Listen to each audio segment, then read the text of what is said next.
Magandang hapon mga kaibigan.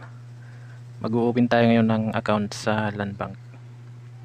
Ipapakita ko sa inyo kung paano mag-open ng account sa Land Bank. Una, punta kayo sa Play Store. Ayan.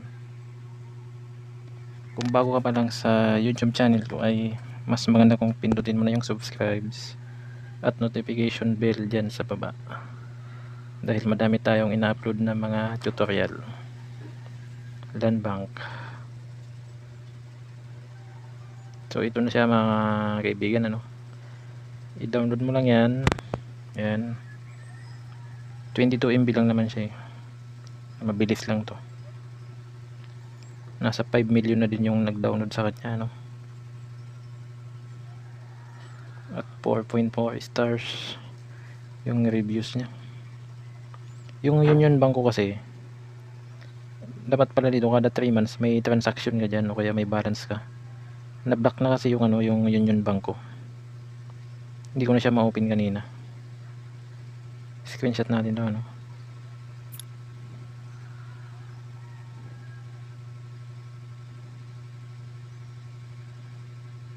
Yan, madali na siya matapos. May barcode pa pala siya. Hindi siya sa barcode. Si-save mo lang. Mas madali.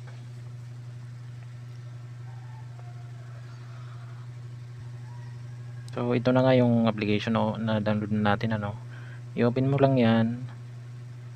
Ayan, basahin mo yung mga terms and conditions. So ayan, pag tinatamad ka, pwede mo nang i-skip yan. Mas maganda kung basahin mo, kasi yung sa Union Bank ko, in-skip ko lang, di ko alam na 3 buwan pala ay mabablock siya pag wala kang transaction doon o kaya wala kang balance. So ito, dahil tutorial lang, bilisan na natin ng konti, so ayan, let's go. Mag-open tayo ng account. Click mo to, open account. Dito siya, ay wag na. Basta i-click nyo yung open account, tapos continue. I would like to open a Land Bank account. Mas mabuti pa dito, mas maganda dito kasi pwede mong i-delete yung existing account mo. Sa Union Bank wala kailangan nyo pang i-request sa kanila, tapos matagal mag-reply sa Gmail. Ito meron siya, so I would like to continue my application. Dito tayo sa dito, click natin to. I would like to open a Land Bank account. Yan, Land Bank Visa debit card. So ito yung i-click natin, yan. Tapos yan, yung requirements niya, basahin nyo yung requirements niya mga kaibigan, minimum initial deposit none, minimum monthly none. Kung gusto mong may interest yung mo, yung record niya 2,000, may 0.05% per annum, daily 50,000 or 3 transaction per days, hanggang 50,000 siya, yung transaction per day. 100,000.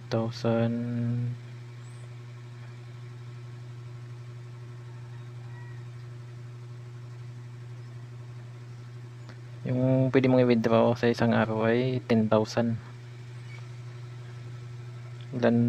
Ito yung niya, yung transfer niya. Land Bank to Land Bank. And may InstaPay, PisoNet. Kaso 25 yung per transaction. So proceed na tayo. I-click nyo lang tong proceed, tong nasa taas. Yan. Tapos basahin nyo to. Make sure you have a strong and secure internet connection. Active mobile number, email address. Ito yung mga valid ID niya kung meron ka nito. Ito. So ang gagamitin natin ay driver's license. So proceed na tayo. Yan. Tapos i-check nyo lang tong box na to. Yan. Tapos next. So dito ilalagay mo yung pangalan mo,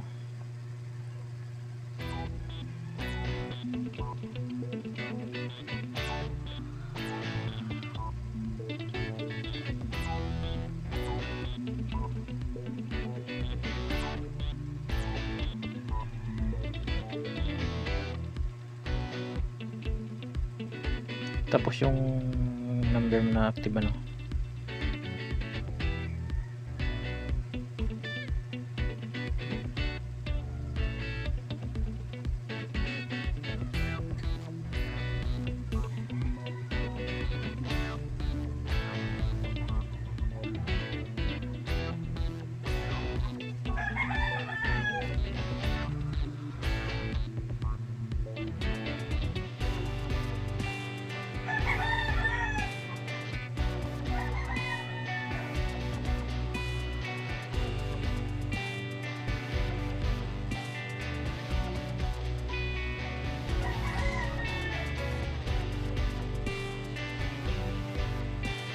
User ID. Ayan.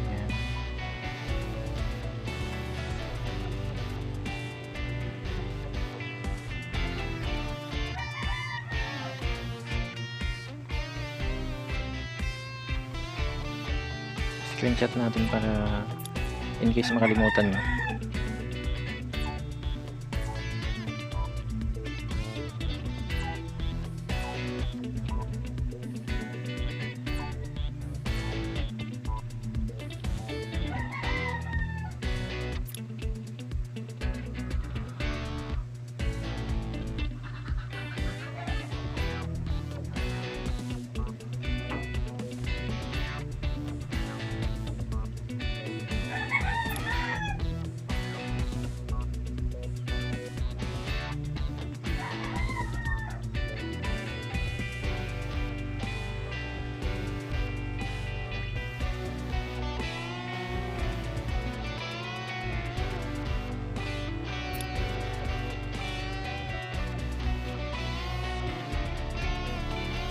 Tapos yung password.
Tapos may magsisend sa number na OTP. Ayan.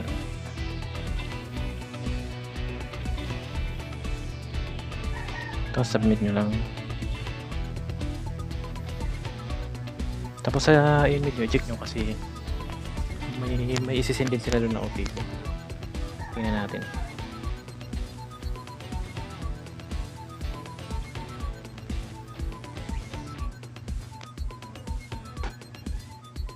So ayan, success na nga yung ginawa nating account. As being should be able to complete the account opening next time by ayan, continue lang siya guys. Ayan. Tapos may mga question dito na kailangan mong sagutan. Bali tatlo to ano. Mamimili ka lang yan kung ano yung gusto mong sagutan.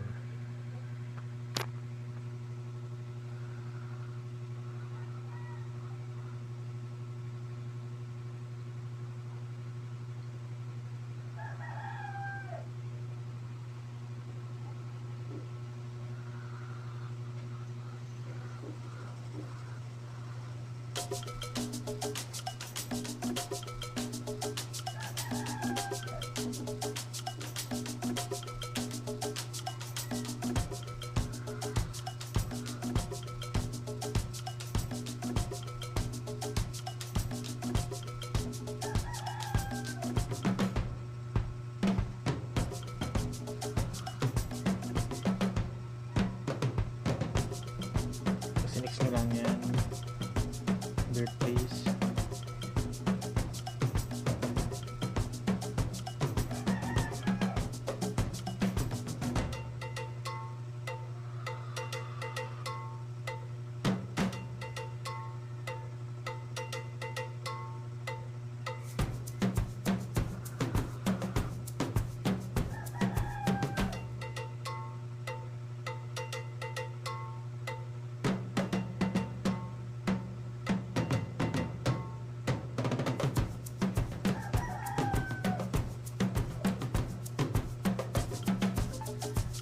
permanent address nyo ay same lang sa nilagay yung address dito sa taas.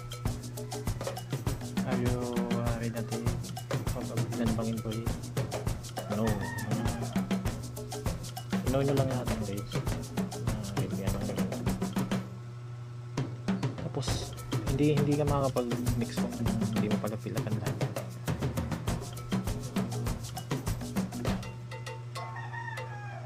So ayan. Tapos dito sa financial information, yun lang dyan,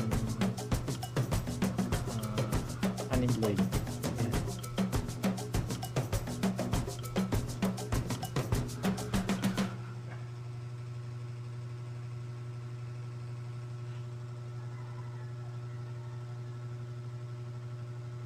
So dito yung business na lang lagay na business.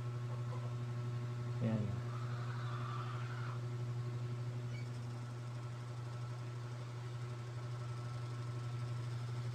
Salary.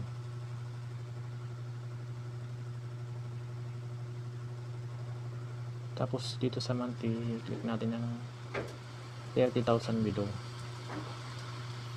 Kung wala ka namang, kasi kailangan dito ng TIN. Kung wala ka namang TIN number, no na lang ilagay nyo. Tapos click nyo yun, select anong reason. TIN pending na lang. Ayan. Tapos next nyo lang.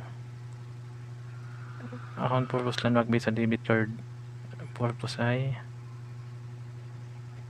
savings, investment. Ayan. Yung estimated monthly deposit nyo ay 15K. Estimated frequency deposit yun lang 5K.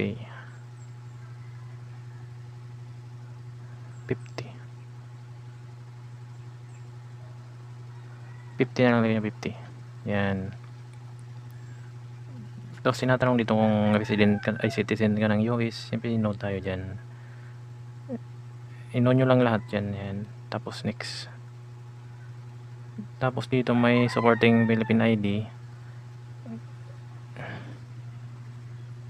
Kailangan ng ID dito na ano, kung anong ID meron ka, driver's license gamitin natin ano. Tapos next mo lang. Ayan.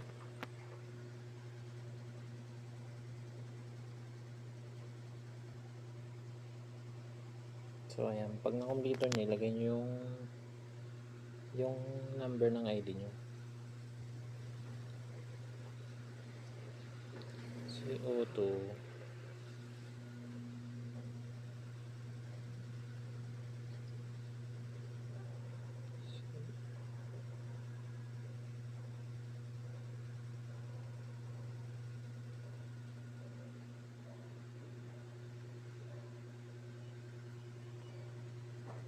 tapos lalabas yan kung saan ka pwedeng pumunta na branch na malapit sa'yo.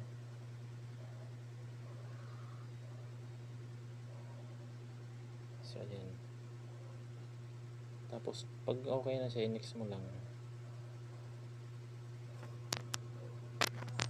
Tapos i-review mo yung kung tama yung mga nilagay mong information.